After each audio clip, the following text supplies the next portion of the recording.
Dixon dominates Warwickshire attack as Kent cruise in Canterbury. The Bears travelled to Canterbury in the midst of a major bowling injury crisis. Hannon Dalby and Miles, so potent with the ball in recent weeks, had joined a growing list of absentees including England's Chris Woakes and Ollie Stone. With the sun beaming down on the Spitfire ground, Kent won the toss and had no hesitation in deciding to bat. It was the obvious choice and paid dividends immediately as openers Crawley and Dixon amassed runs. They took advantage of the conditions on offer as the Bears bowlers toiled, the 50 partnership brought up in just the 13th over.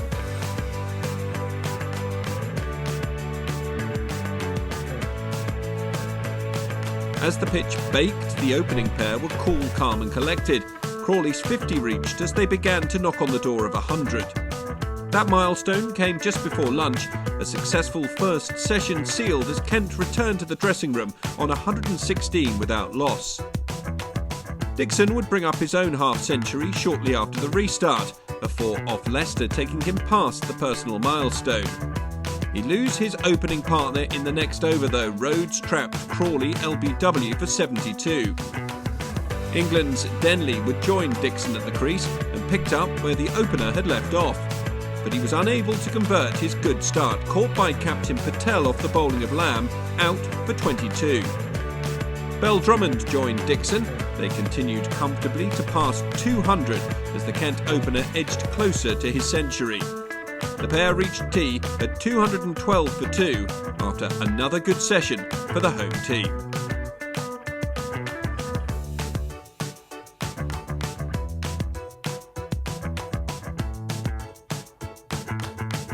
Dixon would bring up his 10th first-class century after the restart, Kent resuming as they'd gone into the break, and the pair would continue to take on the depleted Bears attack.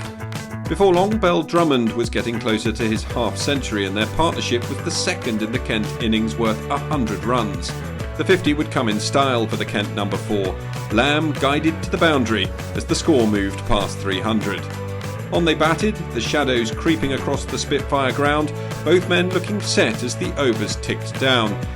When stumps were finally called, the score was 338 for 2 and the day belonged to Kent. It had been a glorious day for batting, with 3 out of 4 batsmen reaching 50 and putting the home side in complete control. Warwickshire's bowling attack looks a shadow of what we've seen this season, the injuries and absentees really starting to bite. They'll struggle to prevent Kent from reaching 400 with quick wickets in the morning session on day 2 now a necessity. Warwickshire fight back despite Bell Drummond batting blitz. Warwickshire knew they were up against it when they arrived at Canterbury without 7 injured bowlers. Even the team coach broke down on their way from the Midlands. And while Bears bowler Chris Woakes helped England to victory over India at Edgbaston, his side was struggling to make headway against a confident Kent batting order, relishing the baking sun at the Spitfire ground. Only Denley had failed to reach 50, with opener Dixon finishing the day just 1 boundary short of a 150.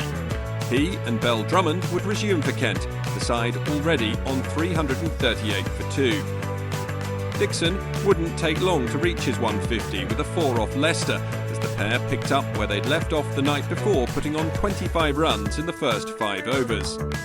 His epic innings finally was brought to an end by debutant former Yorkshire bowler Wainman. Heino Kuhn was the new man in and was happy to play second fiddle to Bell Drummond. He reached his 100 in the next over. His captain wouldn't stick with him. Kuhn caught by sub Oxley at backward point. Wainman with his second of the innings. Rhodes and Patel would regain some control for the Bears as the run rate dropped, but opportunities were few and far between. In the last over before lunch, 3 boundaries from Bell Drummond saw him reach his own 150. Kent went into the break on 488 for 4, showing no signs of slowing down on a wicket perfect for batting. They would cruise past 500 as the game got back underway. Robinson now getting in on the act as he looked to make his mark on proceedings. Bell Drummond finally went for 166, a great effort from Ambrose behind the stumps as Wainman found the edge. Robinson put his foot down. His 50 reached as he pummeled Wainman for 18 off 1 over. He showed no signs of slowing, Kent looking to put the match out of Warwickshire's reach in just the first innings.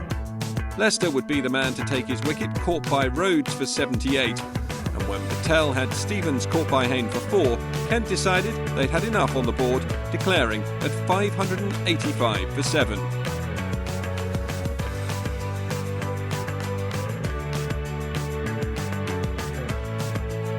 Warwickshire had been put to the sword by a Kent side who'd taken full advantage of a batting surface and a depleted attack to fill their boots. Sibley and Rhodes were watchful in the early stages, conscious that quick wickets could scupper any chances of a positive result for the Bears. They'd guide the side to tea at 33 without loss, a cautious start with a long road ahead for Warwickshire. The reticent opening paid dividends as they resumed, Kent now suffering as the surface offered little in the way of assistance. But the going was slow, Rhodes and Sibley playing within themselves as the total climbed towards 100. Rhodes' 50 would come first, a sweep for 4, bringing up his 12th first-class half-century. Sibley would join him in the next over, his own boundary confirming his 50. The opening pair would be untroubled as they played through to the close of play at 142 without loss. The Bears had finally been given the chance to bat on a track that had been so far kind to their hosts and showed just how difficult taking wickets would be for Kent, as it had been for the Warwickshire bowlers. They still trail Kent by 443 runs, heading into a crucial third day. The worry will be if Kent can find a way to bowl their visitors out.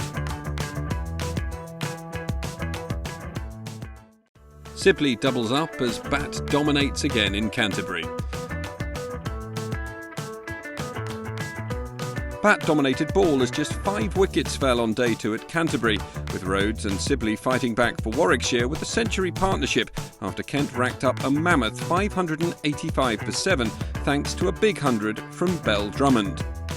Rhodes and Sibley looked to be picking up where they'd left off as they brought up the 150 partnership, and the boundaries came thick and fast in the morning session on a belter of a pitch.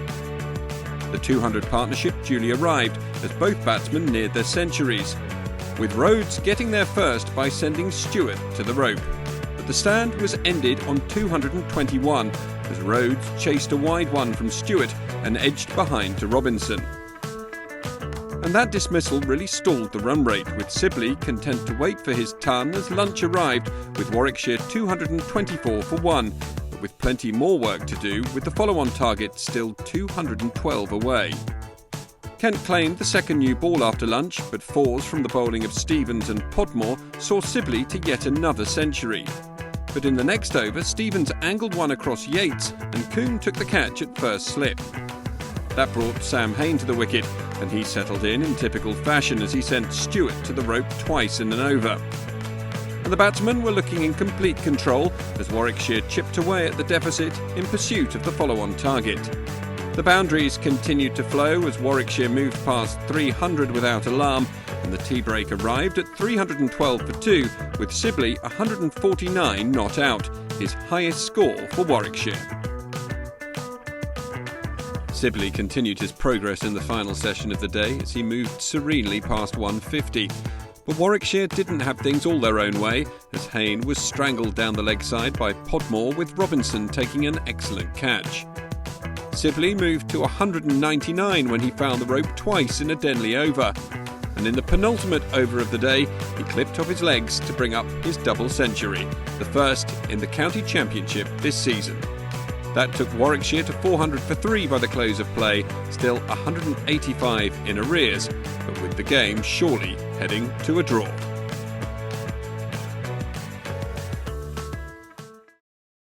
Sibley stand seals draw for Bears in Runfest at Canterbury. Day 3 had seen yet another batting masterclass from Warwickshire's Dom Sibley, and with the prospect of this match finishing with any result other than a draw virtually non-existent, the main question on the final day of play was just how far he would go. The top score of the County Championship season was in his sights. Billy Root's 229 for Glamorgan against Northants last month, the target.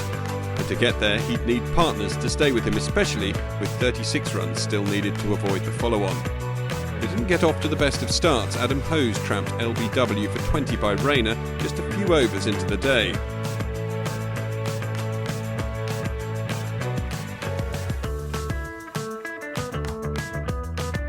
They moved within one shot of avoiding the follow-on when Lamb would follow LBW to Stewart for 6.